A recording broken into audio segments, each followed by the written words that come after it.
Objets interdits, les secrets choquants des prisons. Salut à tous les curieux, les amateurs de mystères et les fans d'histoires incroyables.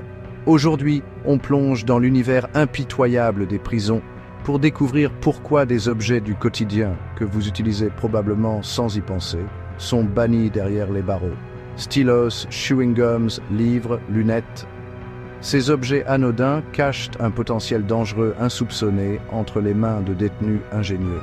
Préparez-vous à découvrir des récits ahurissants d'ingéniosité et de danger, des histoires qui vous feront voir ces objets d'un tout autre œil. Restez bien accrochés, car ce que vous allez découvrir est aussi fascinant qu'effrayant. N'oubliez pas de vous abonner pour ne rien manquer des prochaines révélations. Le stylo, cet outil banal que l'on trouve dans toutes les poches, prend une toute autre dimension dans l'univers carcéral. Oubliez l'image d'un simple instrument d'écriture, car entre les mains d'un détenu, il peut se transformer en arme redoutable. Imaginez un instant une tige métallique pointue, facilement dissimulable. En 2015, la réalité a dépassé la fiction lorsqu'un détenu, usant d'ingéniosité et de patience, a réussi à transformer un stylo ordinaire en arme blanche. Il a patiemment aiguisé la pointe en plastique du stylo contre le béton rugueux de sa cellule, jour après jour, nuit après nuit. Le résultat ? Une arme artisanale, certes rudimentaire, mais suffisamment pointue pour infliger de graves blessures. L'attaque a été soudaine, violente. Le gardien, pris au dépourvu, a été grièvement blessé au visage. Cet incident tragique a mis en lumière la dangerosité potentielle d'un objet aussi banal qu'un stylo. Face à ce risque bien réel, les administrations pénitentiaires du monde entier ont dû s'adapter. Des stylos spéciaux au design flexible et incassable ont été conçus pour limiter les risques. Mais l'ingéniosité humaine ne connaît pas de limite. Des cas de stylos modifiés, transformés en outils de crochetage ou en sarbacanes artisanales, continuent d'être recensés. Le stylo, symbole de savoir et de communication, devient ainsi un symbole de danger et d'ingéniosité dans l'univers carcéral. Une dualité qui en dit long sur la capacité d'adaptation de l'homme, même dans les situations les plus extrêmes. Alors, la prochaine fois que vous tiendrez un stylo entre vos mains, souvenez-vous de son histoire, de sa face cachée.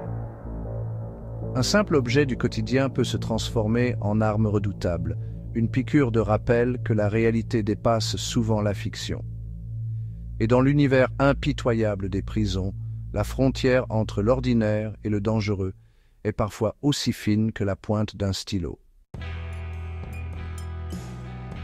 Qui aurait cru qu'un simple chewing-gum, symbole de fraîcheur et de plaisir gustatif, puisse représenter une menace dans un environnement carcéral? Et pourtant, derrière son apparence inoffensive se cache un potentiel insoupçonné de nuisance et de danger. Imaginez un instant, une substance collante, malléable, capable de se faufiler dans les moindres recoins. Un cauchemar pour les systèmes de sécurité, un allié de taille pour les évasions audacieuses. En 2018, un détenu ingénieux a fait la démonstration éclatante de la dangerosité du chewing-gum. Son objectif ? Retarder l'intervention des gardiens lors d'une tentative d'évasion. Son arme ? Un simple chewing-gum mâché avec application. Il a soigneusement appliqué la pâte collante dans le mécanisme de la serrure de sa cellule, bloquant ainsi le système d'ouverture. Un acte simple mais d'une efficacité redoutable. Les gardiens, confrontés à cette serrure récalcitrante, ont perdu de précieuses minutes, laissant le champ libre à la tentative d'évasion. Si l'histoire ne dit pas si le fugitif a réussi son coup, elle met en lumière la menace que peut représenter un objet aussi anodin qu'un chewing-gum. Face à ce risque, les administrations pénitentiaires ont réagi, interdisant purement et simplement la possession de chewing-gum en prison.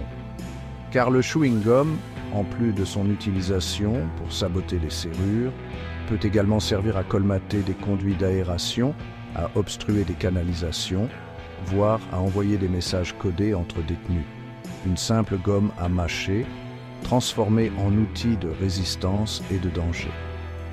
Une nouvelle preuve que l'ingéniosité humaine, dans un environnement confiné et contrôlé, peut transformer l'ordinaire en extraordinaire. Alors la prochaine fois que vous savourerez un chewing-gum, souvenez-vous de son histoire, de sa face cachée. Un petit plaisir sucré qui, dans un autre contexte, peut se transformer en outil de chaos. Une piqûre de rappel que la réalité parfois dépasse de loin la fiction et que les apparences sont souvent trompeuses, surtout entre les murs d'une prison. Chapter 3. Le livre. Un monde caché entre les pages. Le livre, symbole de savoir, d'évasion intellectuelle, prend une toute autre dimension entre les murs d'une prison. Car si la liberté de mouvement est restreinte, la liberté d'imagination, elle, reste sans limite. Et c'est dans cet espace confiné que le livre devient un objet ambivalent, porteur d'espoir et de danger. Imaginez un instant des pages fines, fragiles en apparence, mais capables de dissimuler des messages codés, des drogues illicites, voire des armes rudimentaires. Le livre, refuge de l'esprit, se transforme en vecteur de trafic et de communication clandestine. Un cas marquant a démontré la capacité du livre à se transformer en cheval de Troie. Des sachets de drogue, soigneusement dissimulés entre les pages d'un roman apparemment anodin, ont franchi les portes de la prison. L'ingéniosité des trafiquants ne connaissait pas de limite. Les sachets, recouverts d'une fine pellicule plastique, étaient indétectables à l'œil nu. La couverture du livre, soigneusement recollée, ne laissait transparaître aucune trace de manipulation. Ce stratagème audacieux a permis de faire entrer des substances illicites au sein de la prison, alimentant un marché noir florissant et mettant en danger la sécurité de l'établissement. Face à ce constat alarmant, les administrations pénitentiaires ont renforcé les contrôles. Les livres, désormais soumis à des fouilles minutieuses, sont souvent interdits ou limités en nombre. Mais l'imagination des détenus, elle, ne connaît pas de limite. Des pages de livres transformés en armes rudimentaires, en outils de crochetage, voire en support pour des messages codés en braille, continuent d'être découvertes. Le livre, symbole de liberté et de savoir, devient ainsi un objet ambivalent, porteur d'espoir et de danger. Une dualité qui témoigne de la capacité d'adaptation de l'homme, même dans les situations les plus extrêmes. Alors la prochaine fois que vous ouvrirez un livre, souvenez-vous de son histoire, de sa face cachée. Un simple objet du quotidien, capable de transporter l'esprit vers des contrées lointaines, mais aussi de dissimuler des secrets et des dangers. Une piqûre de rappel que la réalité, parfois, dépasse de loin la fiction, et que les apparences sont souvent trompeuses, surtout entre les murs d'une prison. Chapter 4.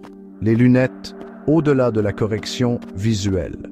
Les lunettes, symbole de savoir et d'intelligence, revêtent une toute autre signification dans l'univers carcéral, car derrière leur fonction première, corriger la vue, se cache un potentiel insoupçonné de danger et d'ingéniosité. Imaginez un instant des montures en métal, des branches fines et résistantes, des verres correcteurs. Autant d'éléments qui, entre les mains d'un détenu inventif, peuvent se transformer en armes redoutables ou en outils de communication clandestine. Les branches des lunettes, une fois démontées et soigneusement aiguisées, peuvent se transformer en armes blanches improvisées. Des cas de détenus utilisant ces objets contondants pour menacer ou attaquer des gardiens ou d'autres détenus ont été recensés. Les verres correcteurs, quant à eux, peuvent être utilisés comme miroirs de signalisation pour communiquer avec l'extérieur de la prison ou encore pour concentrer les rayons du soleil et provoquer des incendies. Des cas de détenus utilisant les reflets des verres de leurs lunettes pour aveugler momentanément les gardiens lors de tentatives d'évasion ont également été rapportés. Face à ces risques potentiels, les administrations pénitentiaires ont mis en place des mesures de sécurité strictes. Les lunettes de vue sont souvent interdites ou remplacés par des modèles incassables dépourvus de branches métalliques. Cependant, l'ingéniosité humaine ne connaît pas de limites. Des cas de détenus utilisant des morceaux de plastique ou de métal récupérés sur d'autres objets pour fabriquer des lunettes de fortune ont été observés. Les lunettes, symbole de savoir et d'intelligence, deviennent ainsi un objet ambivalent, porteur d'espoir et de danger. Une dualité qui témoigne de la capacité d'adaptation de l'homme, même dans les situations les plus extrêmes. Alors, la prochaine fois que vous ajusterez vos lunettes sur votre nez, souvenez-vous de leur histoire, de leur face cachée. Un objet du quotidien, symbole de savoir et d'intelligence, peut se transformer en arme redoutable ou en outil de communication clandestine entre les mains d'un détenu inventif. Une piqûre de rappel que la réalité parfois dépasse de loin la fiction et que les apparences sont souvent trompeuses, surtout entre les murs d'une prison, Des stylos transformés en armes blanches, des chewing-gums utilisés pour saboter des serrures, des livres cachant des substances illicites, des lunettes transformées en outils de communication clandestine. Ces exemples nous rappellent que les objets les plus anodins peuvent devenir dangereux entre de mauvaises mains. Alors, pensez-vous que ces interdictions sont exagérées ou justifiées?